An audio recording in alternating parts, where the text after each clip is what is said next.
Bonjour à toutes et à tous et bienvenue dans ma nouvelle vidéo. Donc aujourd'hui je suis vraiment super contente de vous retrouver pour une nouvelle vidéo sur les différences entre l'Angleterre et la France. Et donc cette fois je vais vous filmer la deuxième partie des différences que l'on trouve en général. Enfin c'est un petit peu divers, j'ai un petit peu mis c'est un petit peu fourre-tout, mais en gros ça va être généralement tout ce qu'on trouve à la maison. Donc j'espère que cette vidéo vous plaira. N'oubliez pas tout d'abord à vous abonner à ma chaîne bien sûr. Toujours de le dire, mais n'oubliez pas de vous abonner à ma chaîne, ça fait super plaisir, c'est juste en dessous, vous avez juste à cliquer juste là en bas. Et puis donc c'est parti.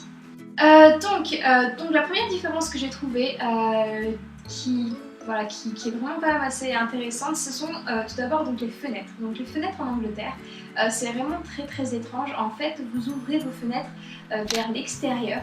Donc en fait, au lieu de nous en France, on les ouvre vers l'intérieur. Eux, les Anglais, ouvrent les fenêtres vers l'extérieur. Donc ouais, c'est vrai que c'est un petit peu étrange les premières fois, parce que c'est vrai que les premières fois on essaie d'ouvrir notre fenêtre, on ne sait pas réellement comment ça marche. Enfin, on n'est pas bête bien sûr, on ouvre vers l'extérieur, mais c'est vrai qu'on n'a pas l'habitude, c'est une petite différence qu'il y a. Vous avez aussi en seconde différence, donc toujours pour les fenêtres, en Angleterre généralement une serrure que vous pouvez fermer en fait de l'intérieur. Donc toutes les fenêtres ont toutes sur leur poignée une minuscule petite serrure avec une toute petite clé qui ressemble vraiment à une clé de cadenas en fait. Et en fait vous pouvez donc juste simplement juste fermer en verrouillant votre fenêtre. Donc c'est vrai que c'est plutôt marrant et des fois quand on perd la clé ça peut être vraiment un petit peu bizarre, un petit peu dommage, parce que si vous perdez la clé vous ne pouvez plus du tout ouvrir votre fenêtre. Donc c'est un mal pour un bien, parce que c'est vrai que pour les vols c'est plutôt bien, ça aide voilà, pour tout ce qui est vol, cambriolage. Mais par contre si vous perdez la clé, ben, vous ne pouvez plus ouvrir votre fenêtre, donc c'est un petit peu bidon. Pareil encore, donc toujours sur les fenêtres, donc en troisième différence, vous avez donc les rebords de fenêtres qui eux qui sont à l'intérieur des maisons, alors qu'en France, nous nos rebords de fenêtres sont à l'extérieur. Alors ça aussi c'est un peu étrange, je pense, parce qu'en fait les Anglais utilisent sûrement ces rebords de fenêtres pour voilà, en espace de stockage, on va dire un petit peu plus, voilà, en espace de rangement, surtout pour ce qui est plantes, parce que bon, il pleut très souvent en Angleterre, il fait pas très beau en Angleterre.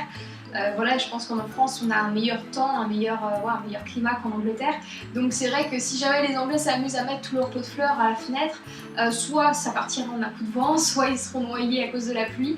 Donc voilà, ils laissent plutôt tout ce qui est pots de fleurs et choses comme ça à l'intérieur, sur le bord intérieur de la fenêtre. Étant lyonnaise de naissance, je sais que par exemple lorsque c'est la fête des Lumières, donc bien sûr toutes les Lyonnaises et les Lyonnais connaîtront cette tradition, mais en gros quand c'est les Lumières, la fête des Lumières, moi c'est vrai que j'adore toujours allumer des bougies sur le rebord de ma fenêtre et les mettre sur le rebord de la fenêtre.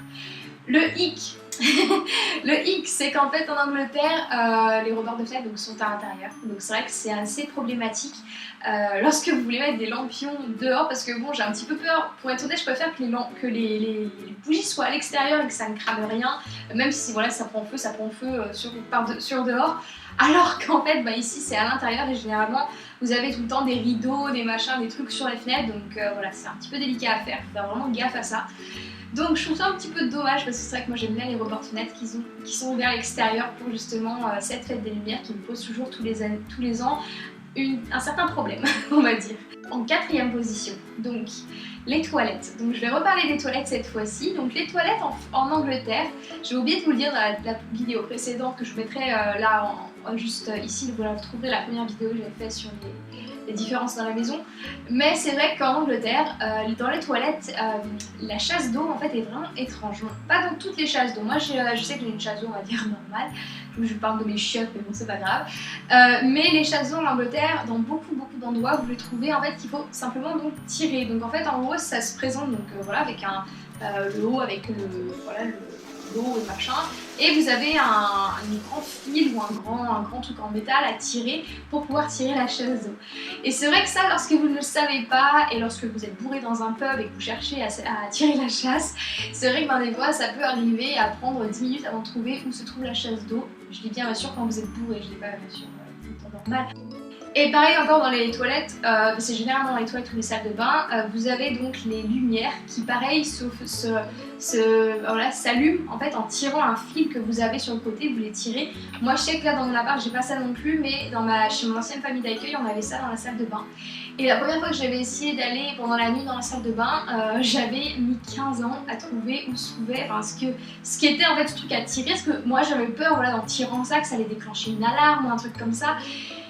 Et en plus de ça, généralement quand vous allez dans les toilettes handicapées, vous avez aussi un autre fil, mais un fil rouge que vous pouvez tirer, et ça par contre c'est l'alarme, donc méfiez-vous. Mais c'est quand vous avez deux choses à tirer, méfiez-vous quand c'est rouge, ne tirez pas, c'est que c'est sûrement l'alarme pour aider les personnes en situation de handicap ou choses comme ça. Ne tirez pas, tirez plutôt sur le truc blanc, généralement c'est un truc blanc, un fil blanc qu'il faut tirer pour allumer la lumière. Mais voilà, ça aussi ça peut porter vraiment à confusion et c'est vrai qu'on s'attend vraiment pas à ça pour ce genre de choses parce que c'est assez on va dire un peu original quand même d'avoir des choses à tirer pour allumer la lumière au lieu d'avoir un interrupteur tout simple. Donc bon voilà, faites attention à ça. Aussi donc en 5e position, il faut savoir que les Anglais on va dire s'attachent comment dire, ont un petit côté sentimental auprès des envers les produits électroménagers ou les choses comme ça. Par exemple, je prends un exemple, un aspirateur, donc l'aspirateur que quasiment 97% des familles anglaises a, c'est l'aspirateur Henry. Donc Henry, c'est Henry. En fait Henry c'est un aspirateur rouge avec des yeux et en fait il a un nez, son nez en fait c'est l'aspirateur, c'est le truc de l'aspirateur. Et en fait tous les Anglais, quasiment toutes les familles anglaises ont Henry à la maison ou la version féminine de Henry, je sais plus comment elle s'appelle, Henriette ou un truc comme ça. Mais voilà, c'est la petite anecdote rigolote. C'est vrai que moi, dans ma famille d'accueil, quand j'étais en fille au père, on avait Henri à la maison. Henri, voilà, il avec ses grands yeux et tout, qui vous suit de partout. Moi, j'avais trouvé ça super rigolo. Et en fait, je pensais que c'était que ma famille d'accueil qui avait ça. Mais en fait, je me suis rendu compte que Henri, c'était en fait l'aspirateur de toutes les familles. Donc voilà. Donc si jamais vous voyez Henri, voilà, c'est l'aspirateur de toutes les familles. Et c'est vrai que, bon, il aspire bien. Moi, je l'aime bien, c'est mon pote. Mais voilà, c'est la petite anecdote rigolote. Donc en 8e position, vous avez aussi le fait que les Anglais en fait ne mettent quasiment jamais de serviettes à table. Donc en Angleterre, lorsque vous passez à table, c'est vraiment très différent. En fait, vous n'avez pas de serviettes, donc les serviettes ça n'existe pas, vous n'avez pas de serviettes, voilà, vous pouvez prendre du sopalin, mais il n'y a pas comme nous en France, on a des serviettes. Moi je sais que chez mes parents on a des serviettes en tissu, chacun a sa serviette, enfin voilà, c'est vraiment différent ça. Des fois je me demande comment les Anglais font pour quand ils mangent, pour se nettoyer. Après je veux dire, parce que voilà, je veux dire quand on mange généralement, généralement plus des spaghettis bolognaise, il faut généralement une serviette ou un sopalin pour pouvoir un peu s'essuyer la bouche avant d'avoir un rouge à lèvres de sauce tomate. Et ben non, eux ils n'ont pas de serviette à table, très rarement. Donc en autre différence, c'est vrai qu'ils n'ont pas non plus de pain à table. Alors là, le pain à table c'est aussi quelque chose. En Angleterre, vous n'avez pas de pain à table. Dans n'importe quel restaurant, vous n'avez pas de pain à table. Lorsque vous allez au restaurant par exemple, vous mangez chez vous, machin, mais généralement au restaurant, ce qu'ils aiment faire, en fait les serveurs ils vous emmènent une tranche de pain avec sur un petit plateau de l'huile d'olive et du vinaigre balsamique, ils vous mettent ça sur la table et ils vous regardent. Et ils vous regardent et c'est vrai que moi une fois ça m'est arrivé et en fait le serveur m'avait apporté ça, le pain, l'huile d'olive et le vinaigre balsamique et puis il me regardait et je le regardais et je savais pas ce qu'il voulait et donc après je me suis rendu compte en fait qu'ils veulent qu'on mange notre pain avec l'huile d'olive et le vinaigre balsamique, alors que moi généralement le pain je le garde pour par exemple saucer mon assiette ou voilà, nettoyer mon assiette avec mon pain ou manger avec du fromage si je n'ai pas rêvé, il n'y a pas de fromage en Angleterre. Mais voilà, en gros, je ne m'attendais pas que le serveur me regarde attendant que je mange mon pain. C'est un petit peu comme quand en France on vous verse le vin, on attend que vous goûtiez. Bah là, c'est la même chose mais pour le pain. Alors c'est vrai que ça m'avait porté un peu à confusion. Donc ouais, voilà, donc, en gros, il n'y a pas de pain à table en Angleterre. Lorsque vous en demandez, généralement, il faut payer en plus. Donc pareil encore à table, donc en Angleterre, vous n'avez généralement qu'un plat. Donc en France, je sais qu'en France on a souvent dessert, entrée, plat, dessert. Alors qu'en Angleterre, il est très courant, et moi je sais que je le fais ici aussi, dans ma vie courante, c'est ce que je fais. En fait, on n'a qu'un plat pour le dîner.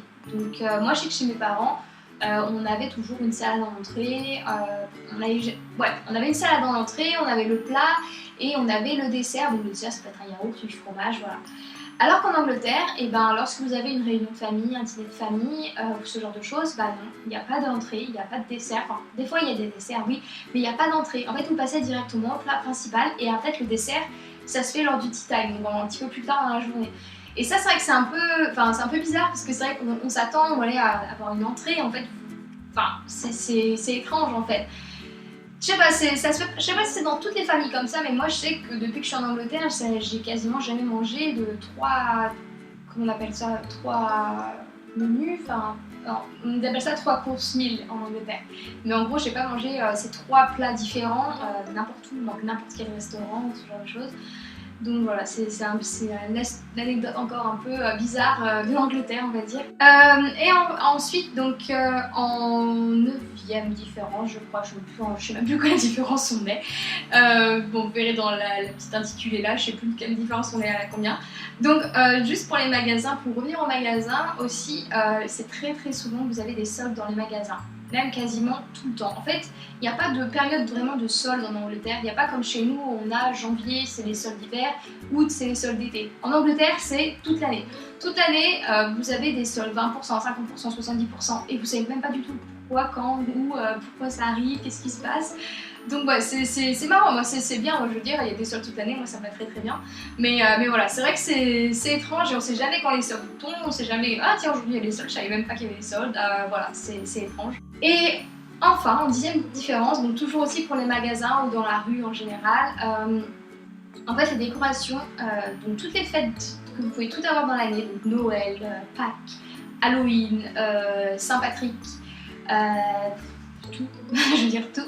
En fait, il faut bien savoir qu'en fait, en gros, en août, à partir d'août, ils mettent déjà les décorations pour Halloween. Les heures, peut-être les 2 heures après minuit, Halloween soit passé, ils mettent toutes les décorations de Noël. Une fois que Noël s'est terminé, ils mettent tout pour la Saint-Valentin. Après, quand la Saint-Valentin s'est terminé, ils mettent tout pour Pâques. Enfin, c'est un truc de fou. Ça s'arrête jamais en fait, c'est vraiment bizarre parce qu'en août, moi je sais que quand j'étais en août cette année, ils avaient commencé déjà à mettre les trucs d'Halloween et moi j'étais folle, je me disais mais non mais arrêtez, c'est toujours en été, il faut pas penser à l'automne déjà. Et non, c'est toujours comme ça, donc ils mettent toujours les choses super longtemps à l'avance et puis ils font ça, je veux dire, ils font ça bien. Enfin, je veux dire, Halloween ici c'est quelque chose, enfin tout, enfin bien sûr c'est commercial évidemment, voilà, quand ils vont plus vendre, voilà, c'est commercial, c'est comme ça. Mais voilà, en gros, il ne faut pas être choqué quand vous allez en Angleterre, c'est très longtemps à l'avance qu'ils se prennent à mettre toutes les décorations pour n'importe quelle fête qui se trouve dans l'année. En particulier Noël. Noël, c'est la folie. Voilà, donc bah écoutez, je pense que j'ai fait le tour un petit peu ces différences. Bon, c'était une petite vidéo, voilà, juste parce que j'avais oublié de vous dire 2-3 trucs. J'avais oublié de vous donner 2-3 différences dans un petit peu toutes les vidéos que je vous ai faites sur les différences entre l'Angleterre et la France. Je pense que je vous refilmerai encore quelques vidéos sur ces différences-là parce que j'en ai quelques-unes encore qui me restent. N'hésitez pas donc à me dire en commentaire si la vidéo vous a plu et si vous aimeriez que je vous fasse plus de vidéos, enfin une autre vidéo de ce style et quel type de vidéo vous voudriez que je vous fasse aussi. Pareil, donc je vous repose la question par rapport à la FAQ. Voilà, je pense que je vais en organiser une, je pense dans quelques semaines.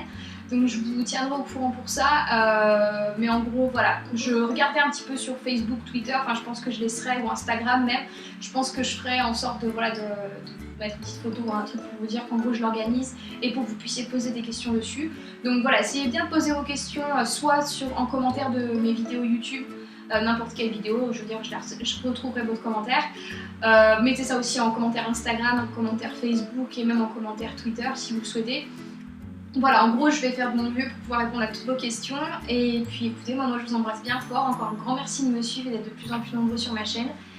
Et n'oubliez pas de vous abonner si ce n'est toujours pas fait. Voilà, bah écoutez, moi je vous embrasse très fort et je vous dis à la semaine prochaine.